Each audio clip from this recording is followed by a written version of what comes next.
Paul, only a week or so to go before you get the guys back onto the ice for the start of training camp. You've got your team together. Before we look at the specifics, and we'll go into finer details in a few minutes, just your overall feel. A coach always loves his team in July, but what's your feel right now about the group that you've assembled? Well, I'm happy. We retained, a lot of quality from last year's lineup, and we think we've added to that. So we think we're in a better position to play the style of hockey and the depth of the hockey that we need because we got more numbers than we had this time last year. So we feel that we're going to, give a good product night in, night out. We want to play fast. We want to play with an edge. We want to play entertaining. We want our fans to come away, win, lose or draw, and say, the boys gave us everything they had tonight. And we believe that we have the makeup. And it's not just the player and what they bring, it's the person and what they bring as well. And we feel we've got a good group of human beings. And I know you hear a lot of coaches talking about that, but that's the reason you win, is when you've got people that are batting on the same side. Talk to us about four lines, because we hear a lot about it. You tried to play it last year, you did in the Champions League, but then once Phil Hill left, it was awkward to do that, and then with injuries as well. But from a fan point of view, what will they see a little bit different by you having the four blocks that you've got? Well, we played four lines in the Champions League because you have no choice. You have to play that. I mean, the speed of the teams in the SHL and in the Finnish Liga there, you have to do that. You couldn't maintain what you need to maintain from an energy point of view. By going to three lines at that level, and it was something that I wanted to do anyway to introduce to Sheffield and to the league. I mean, we were the first team that really did it last year, and then Nottingham. They started that, and now you can see Cardiff, Coventry, our conference especially, is going to be a four-line conference. But it's up to the coaches how they play. We have a system that on how we're going to play our guys, and players coming in know what it's going to be, and that takes nothing away from them. Your best players still get the minutes, Dave. That's life. That's the way it is. Is that the hardest thing for a coach, to manage four lines? Is there difficulties there to keep players happy with the minutes, but also for you to manage the bench? Is it a different animal? No, I mean, I've been used to it in Europe, so I mean, it's something that I've done. It's not been done over here until last year, really. It's never been a four-line league. I mean, that's up to the individual. Do I have a problem managing it? No, not at all. Okay, let's look at the specifics. Goaltending was a bit of an issue last year. We all love Pinky, but he did a great job for us at the end. But I think it was felt that perhaps goaltending was an area you had to improve on. And I know his goaltending we all know, but his goaltending you know as well in bringing Mushtikov in. Well, you know what? Moose, as he's commonly known to everybody, was somebody I tried to bring in last year, and he ended up going, signing a pretty good contract in Grenoble, and we just missed out on him. So we kept talking during the season. Obviously, he was under contract. There was nothing he could do. Once he got out of contract, we could then, look to seal the deal. I know him. I know he has a winning attitude. Sheffield know him. He's won here in Sheffield before. It's not a situation where he's gone away and he's played at leagues that are less of a level than this and he's coming back. He's played in good leagues since he's gone. He's matured as a goalie since he's gone. He's an older, more experienced guy, and he stops the puck and he competes. He's got Brad Day as well, improving alongside him. A good backup as well, a totally reliable backup. Oh, he's a young kid and he's finding his way. But Brad has had an extremely good summer practice. He's been working with Danny 4 days a week over the entire summer. I mean, in a percentage of strength and power to where he was, because he didn't understand or didn't know really that this side of the pro game, he's probably the biggest difference maker in that area. And, he's got a very good number one goalie in front of him. He is a very talented youngster who wants it, and he's proved that this year that he wants it. And we'll see where it goes with him. But we didn't have Brad Day last year, and I don't know how much ice time Brad will get this year. But, there's a lot of games. It's 70, 72 games. It's too much to ask for one guy to play anymore. But Brad came in, and Brad was a big reason we won, because no one gave him that respect when he came in, and he beat some pretty good teams. Let's look at the back end, and they say a defence wins championships, and 4/6 of your defence has disappeared, if you like. You've had to have a reshuffle there, and it's a different looking back end to perhaps what you had last year. Talk us through the signing process, the decision to go with just the 4 import defencemen, bringing Phillips in, and what you're expecting from the 4 guys that you have acquired. Well, I wanted to maintain the size on the back end. I think that's important, and but with that mobility and with that a good first pass, we have very talented forwards. The quicker we get the puck to our forwards, and then the D can support. In the modern game, that's what it's about, and. So it was crucial that we got a couple of right-handed shots for how we play things, and and it was crucial that, like I said, I maintained the size, and I felt that we needed a little more from a power play point of view, a little bit more creativity, guys that can run the top of the power play a little bit more, and I think. Time will tell, but I think we've ticked that box with, Ratchuk's run power plays his whole career. So was Bjorklund as well. Obviously, we've got Benny, and we know of his level as well. Franzen played power play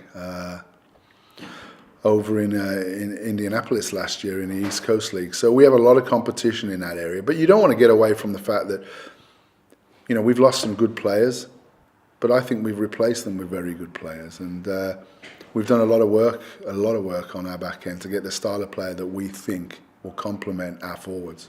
And on the David Phillips signing, he gave you the option to play 4 lines by reshuffling the pack up front as well. But Phillips is somebody that you've always liked. You signed him in Coventry, you had him with the national team. Yeah, I mean, David had a really, really strong season. I don't know, when was it?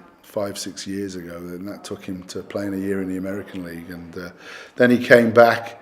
And he came back to Coventry, and in his head he probably didn't want to be back in the UK at that time after where he'd been, and Coventry was going through a bit of a spell at that point, and a lot of pressure put on him at that point, and a lot of pressure in Coventry at that time, and it wasn't a good feel for both sides. But he's gone away. He's had success in Belfast. He was in Manchester last year, and he's coming in to play a different role with us than what he did previously with me. And but he's in great shape, and he's very, very positive about the season and what he wants from that. And like I say, he's a talented player that we feel is going to fit the role that he's going to have in the team. At the top, you talked about your core, and you brought a lot of core back. And if you now turn your attention to the forwards with War and Fretter and Debian and Dowd and Nelson, you have got a strong core there in Mosienko. But you brought some exciting new players in, and you started the summer off with the signing of a player that was known to you in Nielsen, the Swede. Yeah, I mean, we were looking for going back to why, big reason of signing David Phillips. It allowed us then to put an import on the fourth line if we want that. And when we looked at all the British players that were available, and from a forward perspective, and I just felt that by bringing Phillips in, we tick a box there, size, right hand shot, and then we tick another box to get a young player like Nielsen to come in, and first line, second line, third line, fourth line, whatever you want to call it. Whatever people will call it. Nielsen's a good hockey player, and he's not come here to just play 7 minutes a night. So he's he will make other players around him a lot better. He's got a little bit like Mosienko, unbelievable work rate, great feet, keeps the puck really well, smart in his own end. And he was someone that myself and Jerry really felt will fill that role and take that role and push everybody else. So yeah, we're pleased with him. Schultz was the next addition in the summer, and somebody who's got fantastic pedigree. Oh yeah, super skilled. 2-3 of the guys have played with Jesse before, so he scores goals, he can make plays. He's look at his points in the American League. He's done well in Europe wherever he's been. I think 2 years ago he was the second highest scorer in the East Coast League. So he's been a great pickup. I felt that we needed a little more shooting options, if you like. I've said this to you before last year, when we lost Dowd and we lost Fretter, who are 2 of our better guys that can score from the outside a little bit with the shots that they have, or from 25, 30 feet. And I thought we needed to add that dimension in again. But Schultz is a very good player, and I'm really, really, really happy that he's part of our team this year. It then left you with 2 centremen to find, and you were looking for them for quite a while, and Big John Armstrong was the next addition. Well, my assistant coach, who's now the GM in Aalborg, we were talking about players like you do, and he said to me, "Have you had a look at this John Armstrong?" And I said, "I have, yeah. I've seen his stats. I think he was around 1.6 points a game in Denmark. And that's not an easy thing to do over there, to achieve, that amount of points." And anyway, we got talking about him, and he said, "Listen, I think he'd be a great fit for you." And I'd seen him on an agent's list, and I'd actually, highlighted him as one of the possibilities and started doing more work on him. And Ronnie knows the type of player I like anyway, and the style of player I like. And one thing led to another. I got hold of his agent, and John comes in on the school deal as well, so he's going to be here for a couple of years, and he gives us great size. I was looking for some size down the middle. We have great speed. I wanted to maintain the speed, but I wanted some size. And John at 6'3" gives us that size. He can score goals, he can make plays, and again, he's a smart guy in both zones. So another signing that we look to fill the role that he's going to come in and do. And again, another one that we're pleased he's on board. Yeah. And then I guess the last signing, and it took you a few weeks to track the right guy down, but you did so in Andreas Valdix. Yeah, again, good size, strong skater, very powerful, good on the puck, smart, makes good decisions. I said that to you in an interview previously, and again, he shores the middle up. It was big for me to that our four centremen tick the boxes that I thought we needed, and.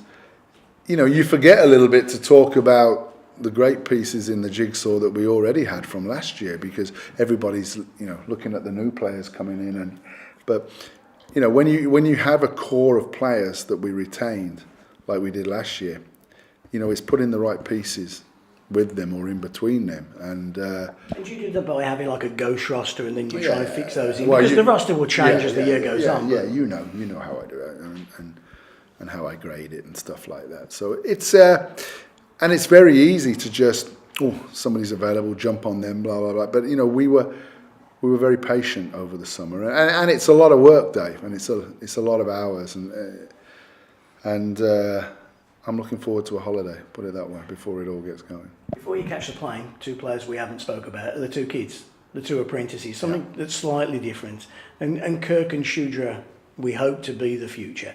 But just explain what their roles are going to be. What their roles are going to be, however they advance at the professional level, and we're going to give them every opportunity to do that. Somebody asked me at a Q&A the other day, how much are they going to play? And I said, I don't know. 116, 117, they're coming out of a level that is a million miles away from where we currently are and where the league is right now, because it isn't just about the Sheffield Steelers. This league's going the right way. This league is strong. And a lot of the agents and a lot of players in Europe are now starting to wake up and understand that, the Elite League is a very high caliber league with high caliber players coming into it. So these kids have a massive jump to get to the level that they need to get to get a regular shift. But that's not saying they're not, because we feel we've cherry-picked two of the most talented players, or the most talented players at their age level in the country. But it's a 3-year cycle. We don't expect, if they come in year one and they knock other guys out of the roster, happy days. Brilliant, fantastic.